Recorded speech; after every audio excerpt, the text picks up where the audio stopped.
Hi friends, welcome to Nishi vlogs. ఈరోజు నేను చెప్పే కథ పేరు బియ్యపు గింజ. బియ్యపు గింజ ద్వారా బీర్బల్ తన తెలివితేటలను ఎలా ప్రదర్శించాడో తెలుసుకుందాం. అనగనగా ఒకసారి అక్బర్ మహారాజు ఉంగరం పోయింది. కోట మొత్తం వెతికినా కనిపించలేదు. అప్పుడు అక్బర్ బీర్బల్ను దర్బారుకు పిలిపించి, బీర్బల్, నా ఉంగరం కనిపించడం లేదు. సేవకులు కోటంతా వెతికారు, అయినా దొరకలేదు. ఎవరో దొంగలించారని నా అనుమానం.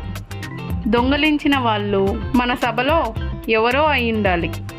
ఎవరో కనిపెట్టగలవా అని అడిగాడు. బీర్బల్ ఒక నిమిషం ఆలోచించాడు. ఇది చాలా సులువైన పని మహారాజా. దొంగలించిన మనిషి గడ్డంలో ఒక బియ్యపు గింజ ఉంటుంది.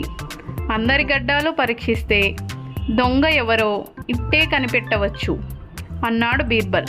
వెంటనే సభలో ఒక వ్యక్తి తన గడ్డం తడుపుకున్నాడు. ఇది చూసిన బీర్బల్ వెంటనే దొంగని పట్టించాడు. అక్బర్ చాలా ఆశ్చర్యపోయారు. బీర్బల్, నీకెలా తెలిసింది దొంగ గడ్డంలో బియ్యపు గింజ ఉందని అని అడిగారు. మహారాజా, తప్పు చేసిన మనిషి మనస్సాక్షి ఎప్పుడూ భయపడుతూ ఉంటుంది. దొంగతనం చేయని వాళ్ళు చుట్టుపక్కల వాళ్ళని చూస్తుంటే తప్పు చేసిన వాడు తన గడ్డంలో భయంతో తడుముకున్నాడు అని బీర్బల్ వివరించాడు. ఇలా బీర్బల్ మరొక్కసారి తన సమయస్ఫూర్తిని, తెలివితేటలను ప్రదర్శించాడు.